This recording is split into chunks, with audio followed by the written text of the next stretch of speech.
अस्सलामु अलैकुम वरहमतुल्लाहि वबरकातुहू। नाज़रीन, उम्मीद करता हूँ आप सब खैरियत आफियत के साथ होंगे। आइए इंशाअल्लाह अज़्ज़वजल आज की इस वीडियो में उर्दू लिखना सीखे इस सीरीज़ का पार्ट नंबर 50 पढ़ेंगे।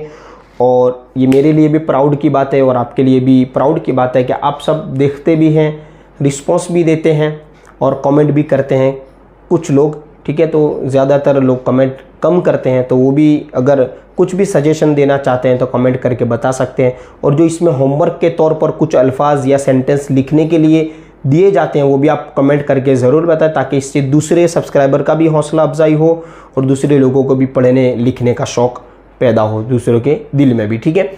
अब देखिए पार्ट नंबर 50 यानी बहुत अच्छी बात है, आप तकरीबन 49 पार्ट देख चुके हैं, तो अब आपके लिए नया नहीं है, मतलब कुछ ना कुछ आपने जान लिया, कुछ परसेंट आप दे चुके हैं अगर उर्दू लिखने को अपने वक्त में से निकल कर। तो अब आपको उर्दू लिखने के मुतालिक बातें याद भी होगी, चीज़ें भी आपको समझ में आ रही होंगी थोड़ी थोड़ी। हाँ, प्रैक्टिस कम होने की वजह से हो सकता है आपको ये दिक्कत हो और इस परेशानी का सामना करना पड़ रहा हो, क्योंकि प्रैक्टिस आप नहीं कर रहे हैं। प्रैक्टिस ज़रूरी है। अपनी आप कापी बनाएं, कापी में लिखना शुरू करें। पार्ट वाइज भी लिख सकते हैं, ये पार्ट का ये सबक, ये पार्ट का ये सबक, या डे वाइज भी लिख सकते हैं। उस पेजेस को भी आप व्हाट्सअप भी कर सकते हैं, ठीक है, या फिर अबाउट चैनल में जाके ईमेल भी कर सकते हैं, या फिर आप जो है उस को मेरे ऊपर भेजेंगे ईमेल के ज़रिए, तो उसको मैं अपनी कम्युनिटी पोस्ट में भी डालूंगा कि हमारे सब्सक्राइबर वो है जो उर्दू लिखना वाकई में सीख रहे हैं, सिर्फ देख नहीं रहे औरों की तरह, बल्कि मेहनत कर रहे हैं, ठीक है। देखिए आज का जो सबक है वो नून की मिलावट वाला है, जो हम एक तख्ती वाइज हरूफ पढ़ते आ रहे हैं, कई हरूफ पढ़ चुके हैं। अब नून जो है ज़्यादा यूज़ होता है, तब बीच में या आखिर में या शुरू में किस तरह से इसकी मिलावट होगी, इसका आवाज़ किस तरह होगा, वो हम पढ़ेंगे आज के इस सबक में। देखिए सबसे पहला जो लफ्ज़ है वो हम लिखेंगे रॉ, और ये नून आ गया बीच में और ये गाफ, ठीक है। ये हो गया रंग, है ना, रंग न, ठीक है, जिसको हम मिंडे डॉट भी कहते हैं। जैसे हम हिंदी में लिखेंगे तो इस तरह लिखेंगे, ठीक है, रंग। तो ये डॉट आया ना, वही काम ये नून कर रहा है, ठीक है। नून में भी डॉट है, इसमें भी डॉट है, इसको याद रखने में मतलब कोई ज़्यादा दिक्कत नहीं होगी, ठीक है। तो ये क्या हो गया, रंग, है ना। इसी तरह दूसरा लफ्ज़ है वो है ता, फिर ये नून और ये गाफ, तो ये क्या हो जाएगा, तंग, ठीक है। अब इसी तरह देखिए जीम, नून, फिर गाफ, हो सकता है इसको आपने पढ़ भी लिया हो मन में, है ना, क्या हो जाएगा, जंग, तंग, जंग। अच्छा, अब जो लफ्ज़ आ रहा है उसकी ज़रूरत हो सकता है काफ़ी लोगों को हो उर्दू लिखने में या फिर दूसरे कामों में भी, बहुत सारों के पास ये नहीं होता। मतलब देखिए क्या है, मैं लिख कर ही बताता हूँ। देखिए ये दाल हो गया, और दाल के साथ अगर हाँ मिल जाए तो आपको मालूम होगा क्या बनता है। और ये फिर मैंने नून का ये बना दिया दायरा, और ये गाफ, और ये लगा दिया इस पर तो ये डाल हा मिलकर ढ बनता है, ढ। तो ये हो गया ढ, नून, ढंग, और ये गाफ, ढंग। ढंग मतलब आप मालूम कहते हैं ना कि कोई ढंग नहीं आता, लिखने का ढंग नहीं है, ऐसे तो ढंग का मतलब तरीका होता है। तो अगर आप भी उर्दू लिखने का ढंग यानी उर्दू लिखने का तरीका सीखना चाहते हैं तो इसी चैनल को आप फॉलो करते रहें, ठीक है। देखिए अब इसके बाद है, अभी आज का दिन नहीं बल्कि जो दिन गुजरा, ठीक है। अब जब अपलोड करूँगा तब तो अलग दिन होगा।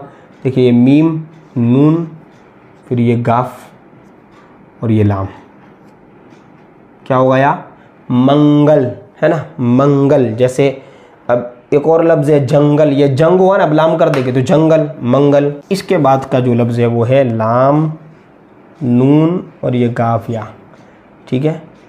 एक ये भी लफ्ज़ है, ठीक है, लाम, नून, लुंगी, जिसे तहबंद भी कहते हैं, लुंगी में भी नून, ठीक है।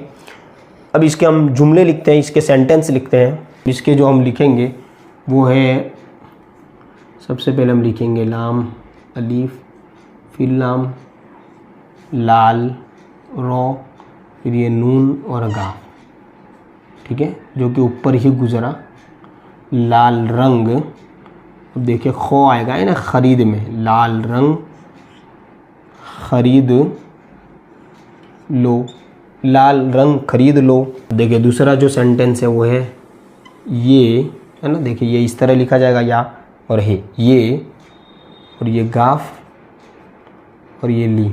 ये गली बहुत क्या है, देखिए अब ये लफ्ज़ आ चुका ऊपर, आप देख सकते हैं। ये गली बहुत तंग है।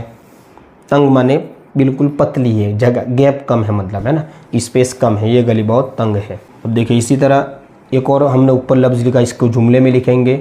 देखिए जीम नून और ये गाफ, ठीक है, ये हो गया जीम का नुक्ता, जंग का, है ना, जंग का।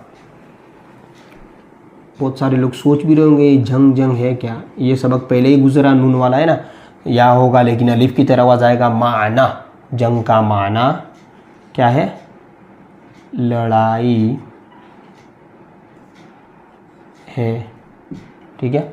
जंग का माना लड़ाई है, लड़ाई को जंग कहते हैं। अब देखिए अब जंग का माना आप समझ गए। अब क्या कहना है कि तुम, तामीम तुम, फिर लाम वाव लो और ये गाफ, तुम लोग, अलिफ मद आ और ये पे और ये सीन, तुम लोग आपस, मीम या गुन्ना, मैं, फिर ये जीम नून और ये फिर वही लफ्ज़ आ गया, ठीक है। यानी बहुत अच्छी प्रैक्टिस हो ही जाएगी, एक लफ्ज़ दो दो तीन तीन बार लिख के। तुम लोग आपस में जंग न करना, मतलब क्या, जंग का माना क्या हुआ, लड़ाई, तो तुम लोग आपस में लड़ाई न करना, न माने मना, ठीक है। देखिए इसी तरह एक और लफ्ज़ ऊपर आया, उसका भी देख लेते हम। देखिए नून मीम अलिफ, नमाज जा, नमाज, है ना। बहुत सारों को ये भी नहीं आता होगा, इसको भी सीखना चाहिए, जिस तरह दुनिया के काम सीखते हैं। नमाज पढ़ने का, अब देखिए ये डाल, फिर हा मिला ढ बन गया और ये नून गाफ, ठीक है। नमाज पढ़ने का ढंग और ये सीन और ये या और ये काफा मिलकर ख बन जाएगा। मैंने पहले ही बताया ये वाला सीन आता है, लंबी सी लाइन, सीख, ठीक है, लो। नमाज पढ़ने का ढंग सीख लो। अब भी अगर ढंग नहीं सीखा तो सीख लीजिए, तरीका मतलब। अब देखिए इसके बाद है, फिर ये लफ्ज़ ऊपर भी आया है ना, मंगल, फिर ये काफ ये के, फिर ये बा आइन दाल, ये लफ्ज़ पहले भी आ चुका है।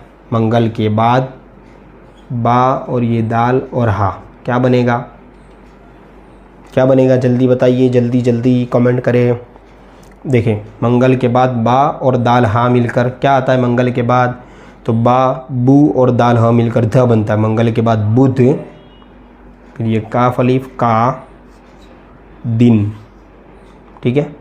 देखिए ये लफ्ज़ दाल नून दिन, और एक आता है ये दाल फिर या नून, ये दिन। तो ये दिन जो है वो दीन इस्लाम, मज़हब, रिलीजन, और बगैर या के हो तो दिन, जो आजकल का जो दिन होता है ना, ज़माने वाला दिन, ठीक है।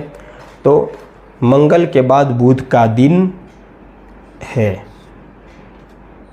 ठीक है, और आज भी बुध का दिन है, मैं जो सबक रिकॉर्ड कर रहा हूँ। देखिए मंगल का लफ्ज़ आ गया। अब जो लफ्ज़ आएगा वो है, बहुत भारी लफ्ज़ है, इन्हें राजा भी कहते हैं। देखिए शेर, है ना, फिर वाव आइन या फिर हा, शेर वगैरह, है ना, शेर वगैरह, फिर जीम नून, फिर ये गाफ हो गया, फिर ये लाम, ठीक है।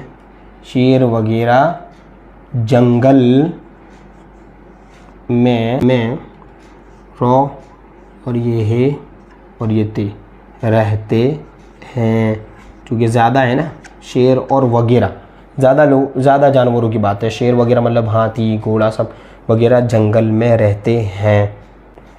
इसी तरह इसके बाद है, देखें मीम या गुन्ना में, फिर अलिफ मद आ और ये पे, है ना, मैं आपको, काफ वाव को, मैं आपको दाल या दे और ये काफा मिलकर ख, मैं आपको देख कर, क्या रह गया, देखिए मैं आपको देख कर, दाल नून और ये गाफ, मैं आपको देखकर दंग रह गया, मतलब ताज्जुब में पड़ जाता है ना, उसी को दंग रहना कहते हैं।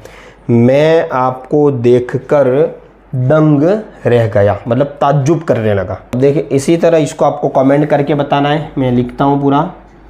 देखिए ये गाफ है, फिर ये नून, फिर गाफ, नून वाला सबक है, ठीक है। ये गाफ नून गाफ अलीफ, और ये नून दाल या। हो सकता है इस शब्द से आपको ये समझ में आ जाए। आगे पीछे वाला देखना, यही तो मेन उर्दू है ना, आगे पीछे देखना है। ये अगर ये पढ़ेंगे तो हो सकता है ये समझ में आ जाए कि, और अगर आगे पढ़ेंगे तो और आसान होगा। काफ नून अलीफ और ये रे, ये है ना, ये रे मैंने रे, ठीक है। अब क्या है, एक नाम है शहर का, आप वो भी देख सकते हैं, इससे भी आपको पूरा जुमला समझ में आ जाएगा, ठीक है। ये नुक्ता और अलीफ आ, बा अलीफ दाल, और है ये पूरा जो सेंटेंस है उसको आपको कमेंट करके बताना है। आसान भी है, कोशिश करें, ठीक है। जो भी कमेंट करेगा उसको मैं लाइक करूंगा, अगर उसका सही होगा नहीं होगा तो मैं बताऊंगा। अब इंशाल्लाह पार्ट नंबर 51 में हम आगे के पैराग्राफ को प्रैक्टिस करेंगे।